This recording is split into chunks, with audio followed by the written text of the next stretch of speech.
Então, o Congresso acabou de bloquear as tarifas do candidato de Trump. E não foram os democratas. O Congresso, 22 senadores republicanos cruzaram a linha, se juntaram a absolutamente todos os democratas e votaram 71-29 para retirar do presidente a autoridade unilateral de impor tarifas ao Canadá. A Câmara seguiu em poucas horas, 298-137, com 61 representantes republicanos rompendo a disciplina do partido. Os dois votos foram a prova de veto. Os dois foram históricos. E os dois enviaram uma mensagem que nenhum presidente de qualquer partido recebeu do Congresso na história moderna dos Estados Unidos. Você foi longe demais e vamos tirar isso das suas mãos. A reação de Trump foi imediata. Mas não foi aquela explosão vulcânica em letras maiúsculas nas redes sociais que o mundo passou a esperar. Foi outra coisa, algo diferente, algo mais frio. Algo que, segundo pessoas que estavam na sala, foi muito mais perturbador. Ele ligou para 3 dos senadores republicanos que votaram sim. Cada ligação durou menos de 2 minutos. Cada uma terminou com 2 palavras. Você acabou! E então, Warren Buffett, no evento de acionistas da Berkshire Hathaway em Omaha, disse algo sobre o sistema americano que ninguém esperava ouvir de um homem que passou o último ano emitindo que, na prática, eram uma série de elogios fúnebres cada vez mais devastadores à liderança econômica dos EUA. Quando você ouvir o que Buffett disse, quais republicanos votaram, sim, e por quê? O que Trump fez quando o veto foi derrubado, e o que esse voto significa para o estrago que já foi feito, você vai entender por que historiadores políticos estão chamando isso de a mais significativa rebelião do Congresso contra um presidente em exercício desde que republicanos se voltaram contra Richard Nixon e apoiaram seu impeachment. Inscreva-se no canal porque isso muda tudo. Deixe-me levar você ao plenário do Senado. A Câmara estava cheia, todos os senadores presentes. Nenhuma ausência, nenhuma falta estratégica, nenhuma viagem conveniente ao exterior. As galerias estavam lotadas de imprensa, assessores do Congresso e uma fila de visitantes que incluía, de forma notável, vários fazendeiros de Iowa, com jaquetas Carhartt surradas, que tinham dirigido 11 horas para assistir à votação pessoalmente. A tensão no ambiente era física. Todo mundo sabia o que estava prestes a acontecer, mas ninguém conseguia acreditar totalmente que realmente aconteceria. O projeto foi chamado de North American Trade Stability Act, Lei de Estabilidade do Comércio Norte-Americano. Seus principais patrocinadores eram um senador republicano de Iowa, um homem que havia votado em Trump 2 vezes, feito campanha com ele, endossado seu nome sem reservas, e um senador democrata de Michigan, cujos eleitores estavam vendo fábricas de automóveis fecharem e o preço da gasolina disparar por causa de um bloqueio em uma ponte e do caos tarifário, que transformou o corredor de Detroit em uma zona de desastre econômico.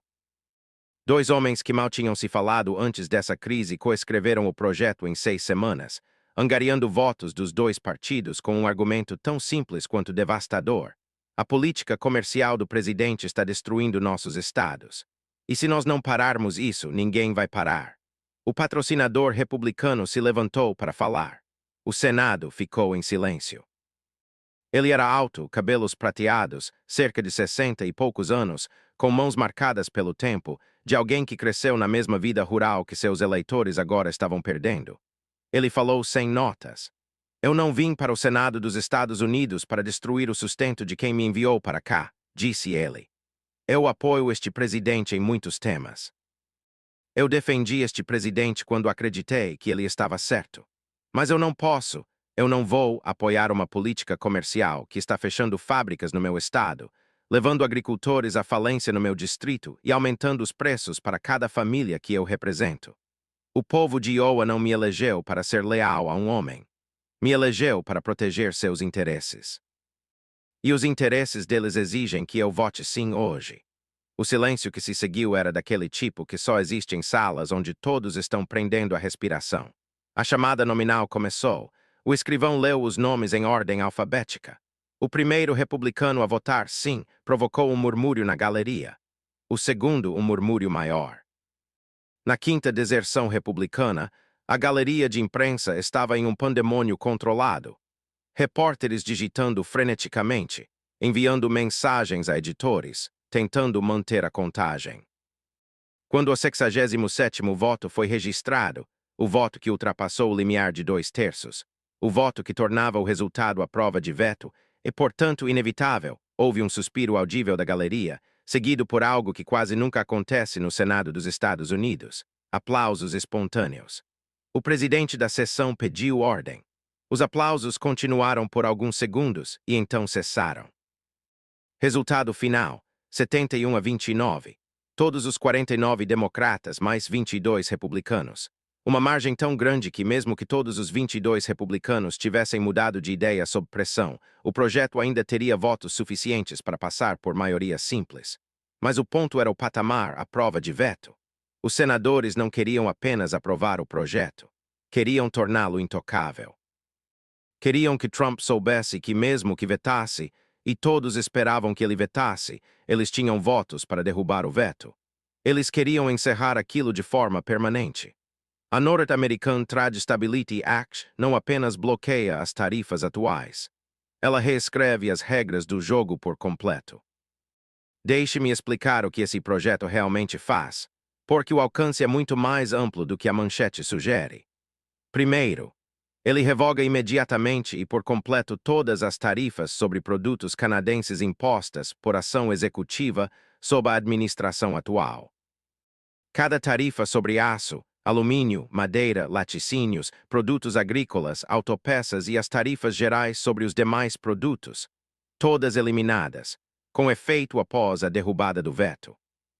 Segundo, e esta é a mudança estrutural que vai sobreviver a qualquer presidência, o projeto retira do presidente a autoridade unilateral de impor tarifas ao Canadá e ao México com base na seção 232 do Trade Expansion Act, Lei de Expansão do Comércio. A cláusula de segurança nacional, que tem sido a brecha legal usada para justificar todas as tarifas contra o Canadá. A seção 232 foi criada para permitir que o presidente restringisse importações que realmente ameaçassem a segurança nacional. Componentes de armas, tecnologia sensível, materiais críticos para a defesa. Ela nunca foi feita para impor tarifas de 25% sobre madeira ou laticínios canadenses.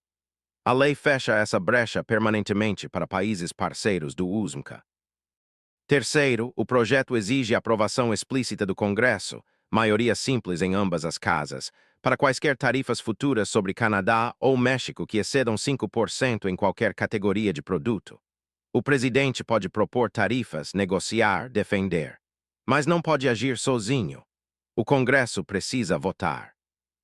Quarto, e aqui está o dispositivo que juristas chamam de mais inovador em décadas. O projeto inclui um mecanismo de snapback, retorno automático.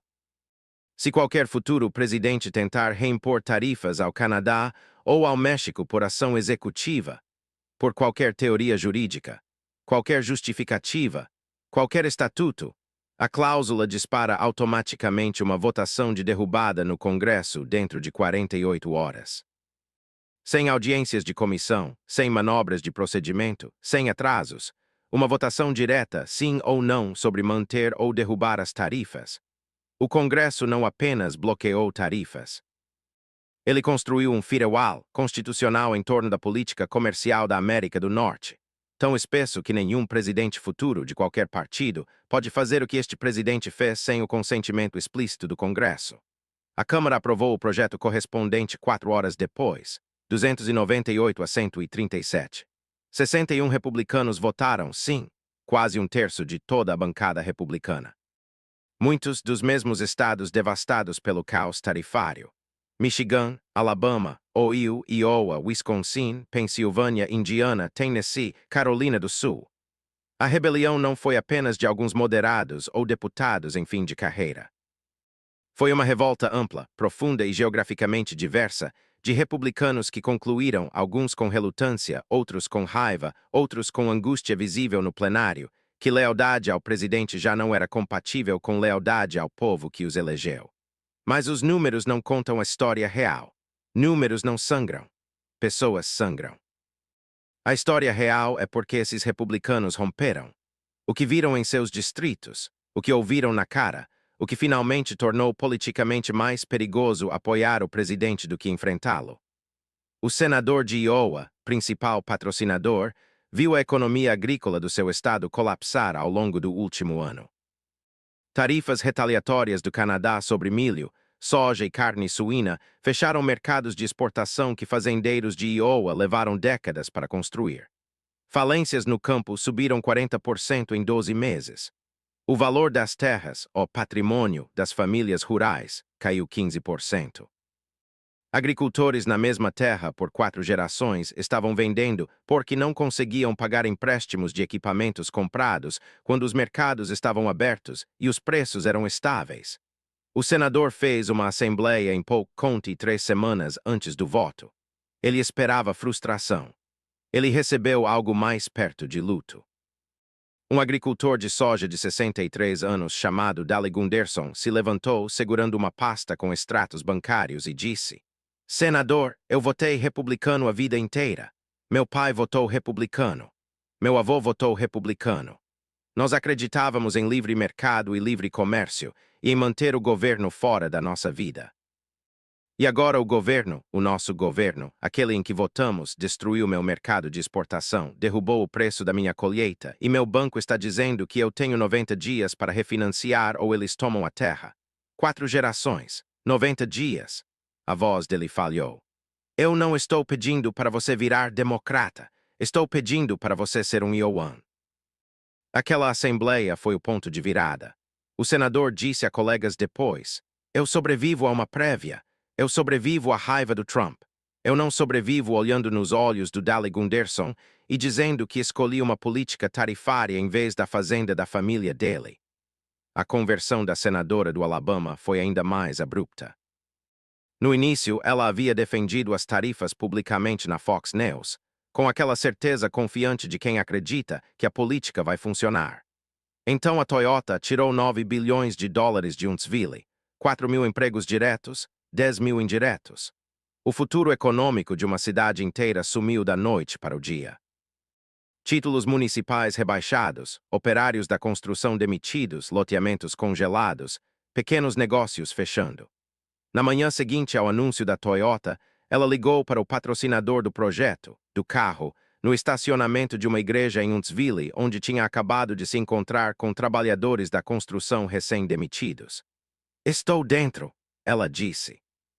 Sem negociação, sem condições, sem cálculo político sobre timing ou narrativa. Ela viu o que as tarifas fizeram com seu estado e parou de defendê-las. Pense nisso por um momento.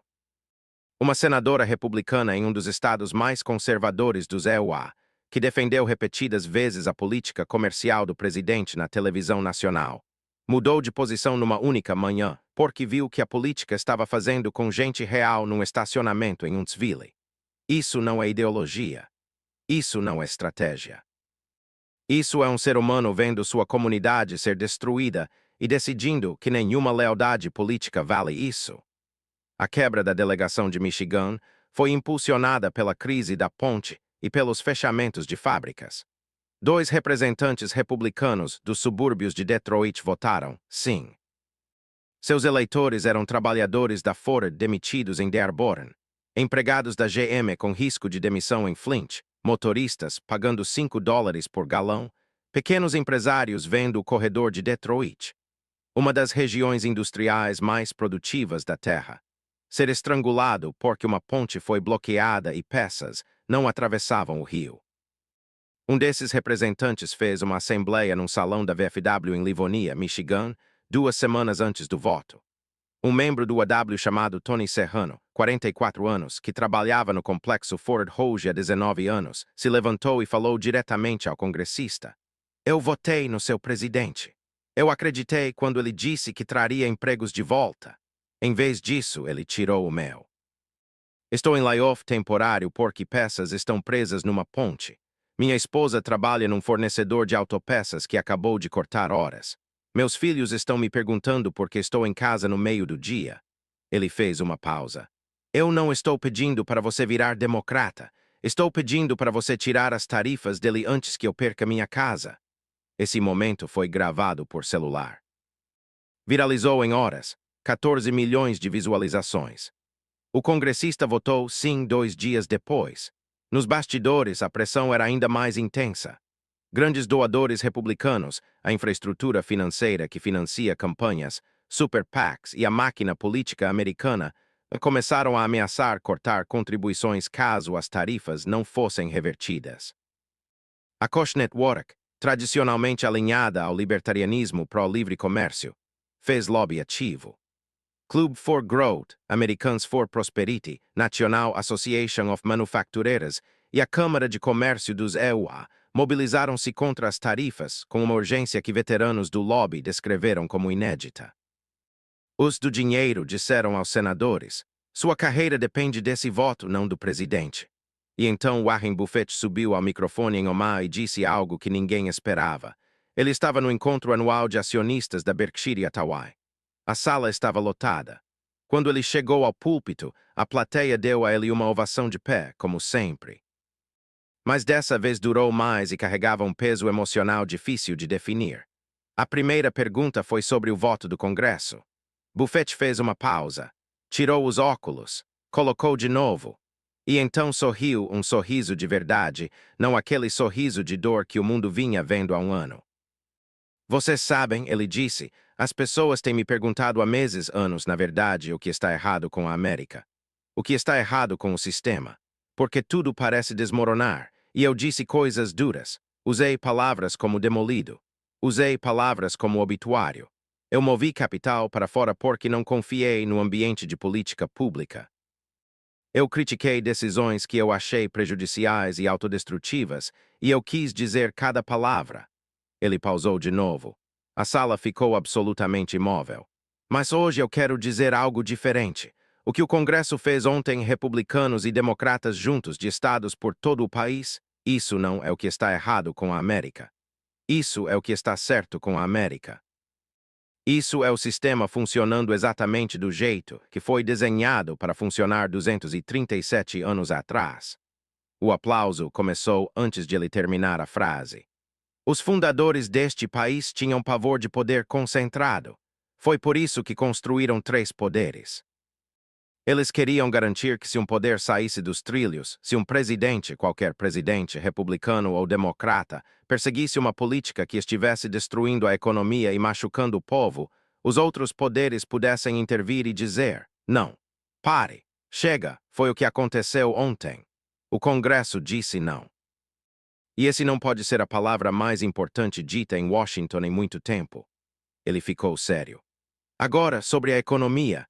Essas tarifas deveriam ter sido bloqueadas 18 meses atrás. O dano que causaram fábricas fechadas, falências no campo, picos no preço da gasolina, fuga de capital, dano a alianças, erosão do dólar, esse dano é real, e parte dele vai levar anos para ser reparado.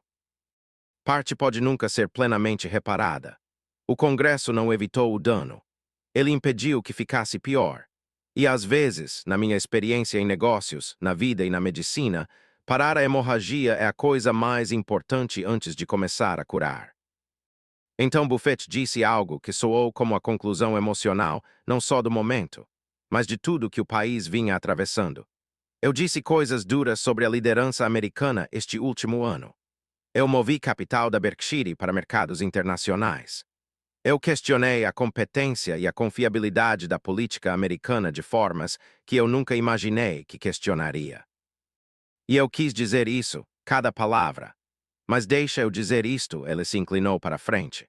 Um país que consegue corrigir seus próprios erros, mesmo tarde, mesmo de forma imperfeita, mesmo a um custo político enorme para quem votou, é um país que ainda tem futuro. Eu vi 22 senadores republicanos colocarem suas carreiras em risco ontem porque seus eleitores estavam sofrendo. Isso não é perfeição. Isso não é sabedoria chegando na hora. Isso é autocorreção democrática bagunçada, dolorosa. E é suficiente, só o suficiente, para me deixar mais otimista sobre a América do que eu estive em muito, muito tempo. A ovação de pé durou mais de 1 minuto. Trump, por sua vez, estava num estado que ninguém ao redor dele tinha visto antes. Segundo 4 oficiais da administração, falando sob anonimato, o presidente assistiu ao voto do Senado na TV da residência. Ele ficou em silêncio enquanto a chamada prosseguia, o que, para Trump, já era sem precedentes. Quando o 67º voto foi registrado e o plenário explodiu, ele se levantou, desligou a TV e saiu da sala sem dizer nada. Assessores que o viram no corredor descreveram sua expressão como vazia, não raivosa, não explosiva, não aquela fúria vermelha que eles já tinham visto. Outra coisa. Um assessor disse: "Eu já vi ele com raiva 1000 vezes. Isso não era raiva. Isso era pior. Ele parecia um homem que acabou de perceber que nem os dele acreditam mais nele." Ele fez 3 ligações naquela noite para senadores republicanos que votaram sim. Cada ligação foi curta, menos de 2 minutos, e cada uma terminou do mesmo jeito. "Você acabou. Eu vou pessoalmente achar alguém para concorrer contra você, vou bancar essa pessoa e você vai perder. Você acabou." Um dos senadores, segundo um colega, desligou, ficou em silêncio por um instante e disse: "Bem, acho que vou descobrir se os fazendeiros de Iowa me apoiam do jeito que eu apoiei eles." A resposta pública veio no domingo de manhã. Trump chamou os 22 republicanos de traidores, rinos, covardes e piores do que qualquer democrata. Disse que recrutaria e financiaria desafiantes em primárias contra todos eles. Chamou o projeto de inconstitucional, uma alegação que estudiosos do direito, de todo o espectro político, demoliram imediatamente, apontando que o Congresso exercer sua autoridade do artigo I para regular o comércio com nações estrangeiras não viola a Constituição. É o texto literal da Constituição. Ele prometeu encontrar outras formas de impor tarifas, embora especialistas tenham dificuldade em identificar quais poderiam ser essas formas, dado o texto amplo do projeto. E então ele vetou a lei. Como esperado, a mensagem do veto tinha 2 páginas e acusava o Congresso de entregar a soberania americana a nações estrangeiras e a interesses globalistas. Especialistas apontaram que um presidente acusar o Congresso de excesso por exercer um poder que a Constituição explicitamente concede ao Congresso é uma inversão impressionante de como o sistema deveria funcionar. Em 48 horas, as 2 casas votaram para derrubar o veto. O Senado votou 71-29, idêntico à votação original, nome por nome. Nenhum republicano que votou sim voltou atrás. Nenhum. Apesar das ligações, dos ataques públicos, do rótulo de traidor, das ameaças de primárias financiadas e do peso de uma presidência vingativa sobre suas carreiras, os 22 mantiveram a posição. O que eles temiam ao enfrentar Trump, temiam mais ainda os olhos dos seus eleitores. A Câmara derrubou o veto por 296 a 139. 2 mudaram, mas a margem continuou esmagadora. Ele vetou. O Congresso derrubou o veto. As tarifas contra o Canadá estão mortas, e não existe nenhuma ordem executiva, nenhuma declaração de emergência, nenhuma interpretação criativa de autoridade presidencial que possa trazê-las de volta sem aprovação explícita do Congresso. O martelo bateu pela primeira vez em mais de um ano, a política comercial mais destrutiva da história moderna dos EU a terminou. Mas o fim das tarifas não traz de volta o que elas destruíram. E essa é a parte que impede qualquer pessoa honesta de chamar isso de vitória. É uma correção. Uma mudança de rota. O sistema funcionando, mas não é vitória. Porque vitórias não deixam esse nível de destroço. Os mercados reagiram na hora.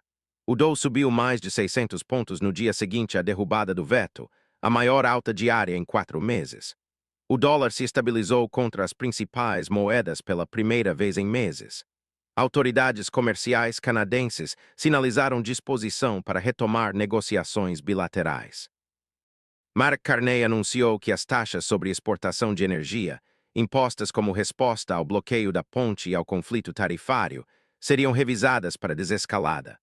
O sangramento econômico imediato começou a estancar lenta e cautelosamente. Mas as feridas são profundas, algumas permanentes.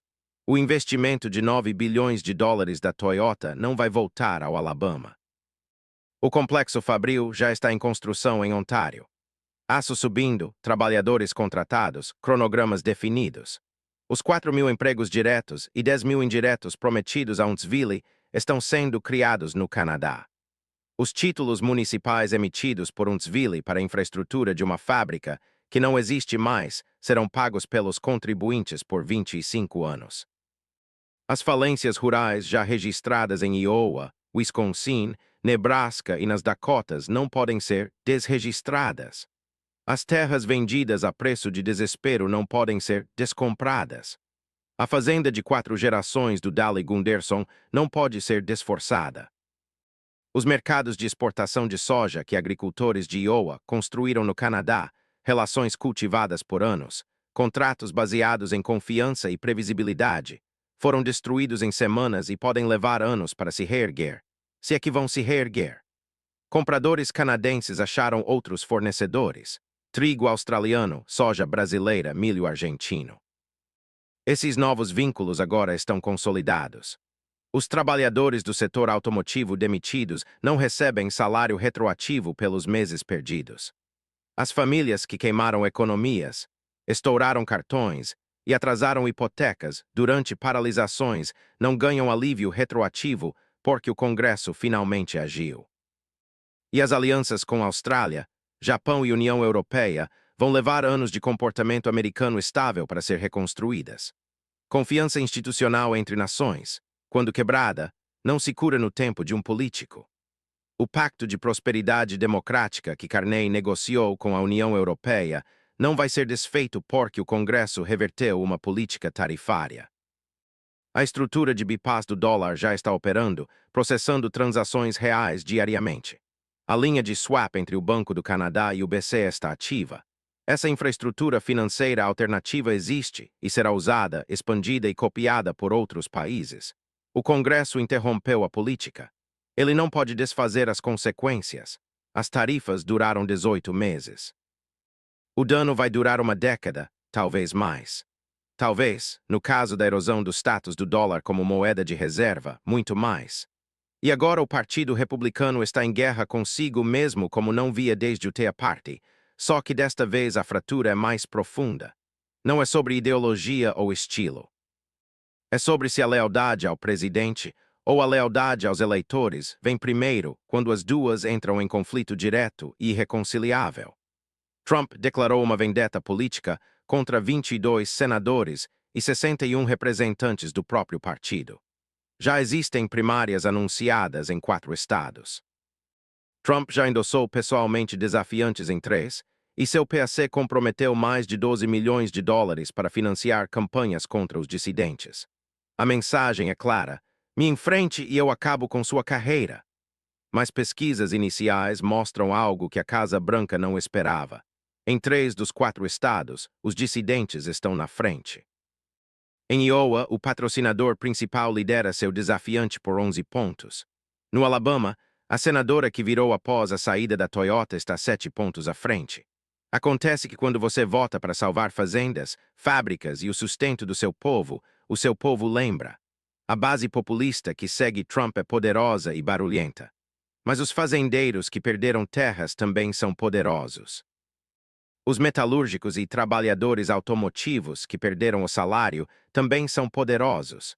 Os pequenos empresários que viram seus sonhos desmoronar também são poderosos. E eles votam. O Partido Republicano está rachando por uma linha que vem crescendo há anos. De um lado, o nacional-populismo que define lealdade como fidelidade pessoal a um homem. Do outro, o pragmatismo governante que define lealdade como entregar resultados para gente real.